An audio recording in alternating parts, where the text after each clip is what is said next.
Hey all, welcome back to another F1 video, and I've got a slightly different video for you guys today.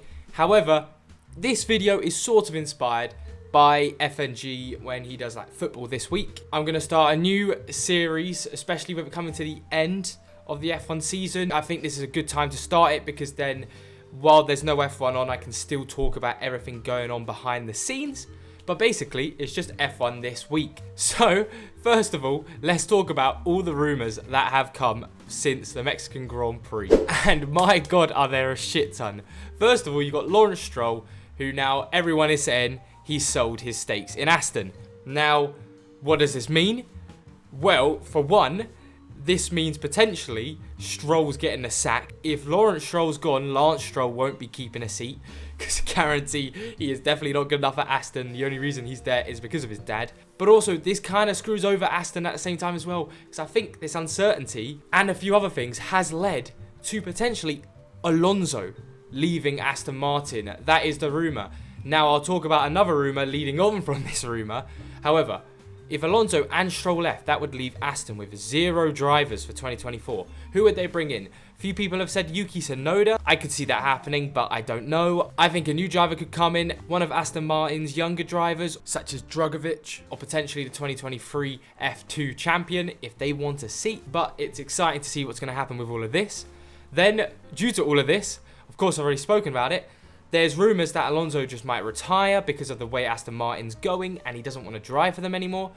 Or he might be moving to Red Bull. Now, again, like I've said, this is all rumours. And the reason these two have come up is because of this Spanish journalist who posted a tweet on Twitter, or X, I should say, called Albert Fabrega. And basically, he just said that he didn't want to believe what he heard in the paddock, which was taken differently from everyone's different perspective. 1 was Alonso retiring. 2 was Sergio Perez retiring.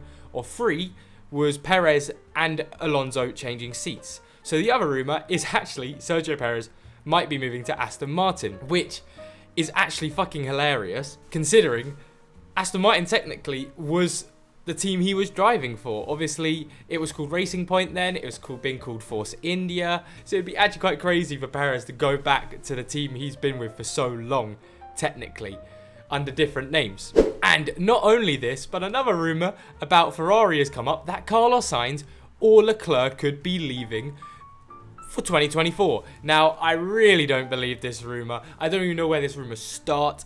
I just saw it on my feed on Twitter and TikTok, and I was like, where are people getting this from? By the way, I'd be surprised if any of these rumours were true. I think the Stroll one is the most likely one to be true. Alonso to Red Bull, I don't think it's going to happen, because if someone did replace Checo Perez, it would be Danny Rick. And if Alonso was going to move from Aston Martin, it probably would be the retiring one. So actually that one's okay as well. But yeah, Carlos Sainz, apparently he might be leaving for 2024 or by the end of 2024 because of all of that Audi contract stuff. But I doubt that as well, considering how well Ferrari are doing and considering how well he's doing. He's beating Charles Leclerc again. This is the second year since joining Ferrari that he has outperformed Charles Leclerc. So why would he? So why would Ferrari want to get rid of Sainz? Why would Sainz want to leave Ferrari? But I think that is all the rumours that has been happening throughout this week on the internet. Now, let's actually go into some actual news. Now, the big news is the race for second place is back on. Now, because of Hamilton's second place in Mexico, and because Perez crashed into Leclerc, and yes, Perez crashed into Leclerc, Leclerc had nowhere to go. It was quite a shame, of course. The Mexican fans obviously were annoyed and they were booing Leclerc, but it wasn't his fault. But this all means that there's a 20-point gap between Hamilton and Perez. Can it be done?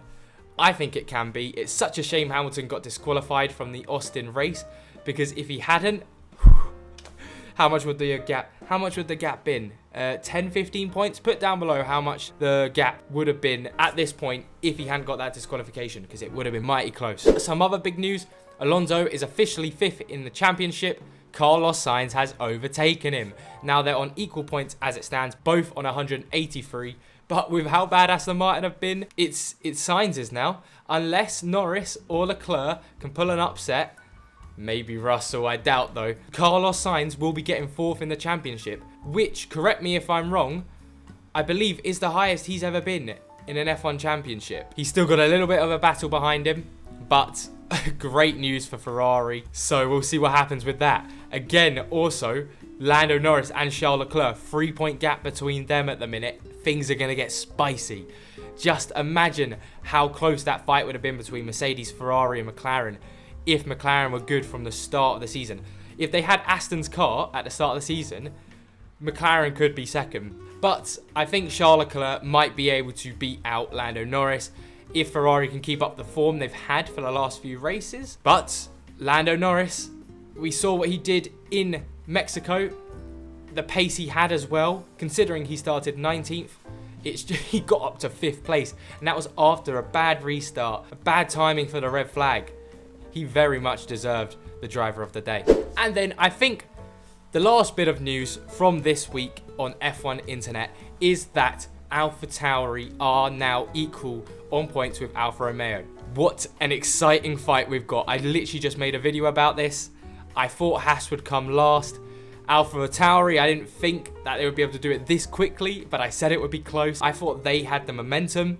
Turns out it was right, but they're on equal points with AlphaTauri ahead because of better results. So I don't care if it's for 8th place. This is exciting. I already know Verstappen's going to be in 1st place in Abu Dhabi, and it's going to be Ricciardo, Tsunoda versus like Bottas and Zhou. Like hopefully in like 8th to 12th, I'm going to be spurring that fight on like it's for the championship. And very importantly, if Yuki Tsunoda was just a little bit more patient, he could have easily taken Oscar Piastri's 8th and not had his collision, which would have given them 4 more points. And I think with 4 more points, they could have been potentially fighting Williams, and the fight between Alfa Romeo and Haas behind them would have been done. So it's really costly what Yuki Tsunoda did. But anyway, comment down below if I've missed anything out for this week on F1 Internet. And I'll see you all next week for this sort of video, and in a few days for another F1 Fantasy video. I'll see you in a bit. Bye bye.